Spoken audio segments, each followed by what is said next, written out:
বন্যা পরিস্থিতির আরো খবর জানাতে এই মুহূর্তে চট্টগ্রাম থেকে যোগ দিয়েছেন সহকর্মী আহসান রিটন। আহসান রিটন, চট্টগ্রামে বন্যা পরিস্থিতির কোনো ধরনের অগ্রগতি দেখা যাচ্ছে কিনা, আর বিশেষ করে একটু পাহাড়ের খবর জানাবেন, যেখানে পাহাড় ধসের একটি শঙ্কা রয়েছে। 250-টিরও বেশি ডিজাইন অপশন নিয়ে ওয়ালটন স্মার্ট ফ্রিজ, বোঝে আপনার প্রয়োজন।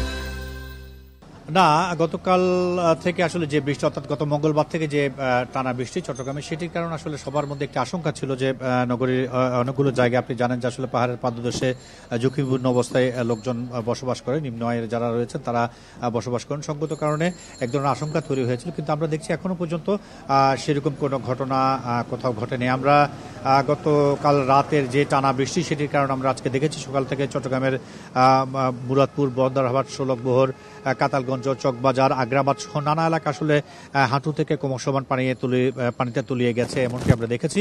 তবে সকাল থেকে বৃষ্টির তোর যেহেতু কিছুটা কম, সঙ্গত কারণে আমরা দেখছি এখন মূল সড়ক থেকে পানি কিছুটা সরতে শুরু করেছে। এবং এই মুহূর্তে আমরা একটি আবাসিক এলাকা আছি, কাতালগঞ্জ আবাসিক এলাকা। এখানে আপনি দেখতে পাচ্ছেন যে এখনো পর্যন্ত হাঁটু পানির নিচে আসলে পুরো নগরীটি, পুরো এলাকাটি তলিয়ে আছে, এবং সেই কারণে মানুষের যে দুর্ভোগ সেটি একেবারে চরমে বলা যেতে পারে। আপনি জানেন যে আসলে চট্টগ্রামে জলাবদ্ধতা নিরসন প্রকল্পে একটি মেগা প্রকল্প নেওয়া হয়েছিল বেশ কয়েক বছর আগে।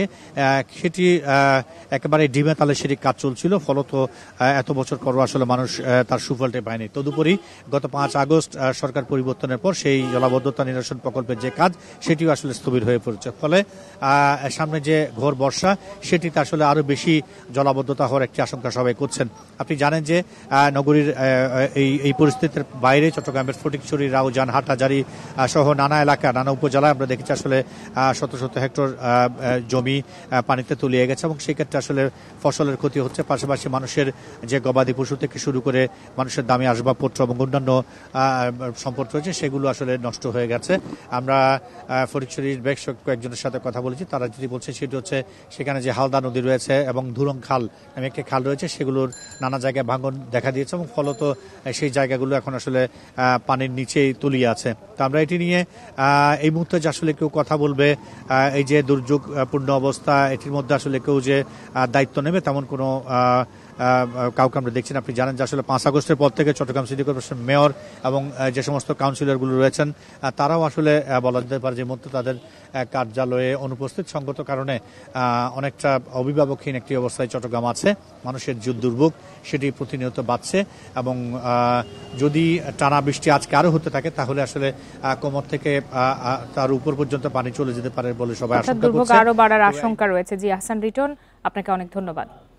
এবারে বন্যা পরিস্থিতি নিয়ে জানবো চাঁদপুরের কি খবর, সেখান থেকে আছেন সহকর্মী মনিরুজ্জামান বাবলু। মনিরুজ্জামান বাবলু, চাঁদপুরে বন্যা পরিস্থিতির এখন পর্যন্ত কোনো ধরনের উন্নতি হয়েছে কিনা, আর যারা দুর্গত এলাকায় আছেন তাদের কাছে কোনো ধরনের শুকনা খাবার বা ত্রাণ সামগ্রী পৌঁছাচ্ছে কিনা? চাঁদপুরে ভারী যে বৃষ্টিপাত হচ্ছে, এতে কিন্তু জলাবদ্ধতার সৃষ্টি হয়েছে। জেলার প্রায় 4টি উপজেলা, এর মধ্যে চাঁদপুর সদর এবং ফরিদগঞ্জ, হাজীগঞ্জ এবং শাহরাস্তি, এই 4টি উপজেলাতে কয়েকটি স্থান চিহ্নিত করা হয়েছে। আমরা কথা বলেছি জেলা অতিরিক্ত যে প্রশাসক রয়েছেন বশির আহমেদ, তিনি জানিয়েছেন যে জেলার 4টি ইউনিয়নে মানুষ পানিবন্দী অবস্থায় রয়েছেন, সেখানে শুকনো খাবারের ব্যবস্থা করা হচ্ছে, এবং ত্রাণ তহবিল পৌঁছানোর জন্য তাদের টিম রয়েছে, এবং মনিটরিং করার জন্য প্রত্যেকটি উপজেলা কন্ট্রোল রুম খোলা হয়েছে। আমরা জানি যে পদ্মা এবং মেঘনা পানির উচ্চতা বৃদ্ধি পেয়েছে, এবং এছাড়া চাঁদপুরের যে ফরিদগঞ্জ উপজেলা রয়েছে, সেখানে সবচেয়ে বেশি যে মাছের ঘের রয়েছে, অনেক ক্ষতিগ্রস্ত হয়েছেন, ধান চাষিরা ক্ষতিগ্রস্ত হয়েছেন। এই বিষয় নিয়ে উপজেলা প্রশাসন থেকে কার্যক্রম চলছে। জলাবদ্ধতার যে বিষয় রয়েছে, সেটি কিন্তু আমরা দেখছি ব্যবসা বাণিজ্য স্থবির হয়ে পড়েছে। চাঁদপুরের হাজীগঞ্জ উপজেলা যে হাজীগঞ্জ বাজারে রয়েছে, সেখানে বৃষ্টিপাতে জলাবদ্ধতা নাকাল রয়েছে, বিশ্ব রোড সহ, এবং যে হাজীগঞ্জ ঐতিহাসিক বড় মসজিদে আমরা সেখানেও দেখেছি যে জলাবদ্ধতা রয়েছে। এবং চাঁদপুরের যে শাহরাস্তি উপজেলা নির্বাহী কর্মকর্তার সাথে কথা বলেছি, তিনি জানিয়েছেন প্রায় 98টি গ্রাম পানিবদ্ধ জলাবদ্ধতায় রয়েছে, মানুষ বন্দী রয়েছেন, প্রায় 30,000 মানুষ রয়েছেন, তারা সার্বিকভাবে মনিটরিং এর চেষ্টা করছেন বলে আমাদেরকে জানিয়েছেন। এছাড়া প্রত্যেকটি উপজেলা যে কন্ট্রোল রুম খোলা হয়েছে, সেই তদারকি করার জন্য বিভিন্ন টিম কাজ করছে বলে আমাদেরকে জানিয়েছেন। চাঁদপুরের জেলা প্রশাসন এবং উপজেলা যে প্রশাসন সবকিছু পরীক্ষা নিরীক্ষা এবং পরিসংখ্যান নিচ্ছেন। বন্যা পরিস্থিতি এবং দিকে এখনো ধাবিত হচ্ছে না বলে আমাদেরকে জানিয়েছেন। জলাবদ্ধতা নিরসনের জন্য প্রয়োজনীয় পদক্ষেপ নেবে প্রশাসন। এই ছিল আমার কাছে চাঁদপুর থেকে সর্বশেষ। সহকর্মী মনিরুজ্জামান বাবলু জানাচ্ছিলেন চাঁদপুর থেকে।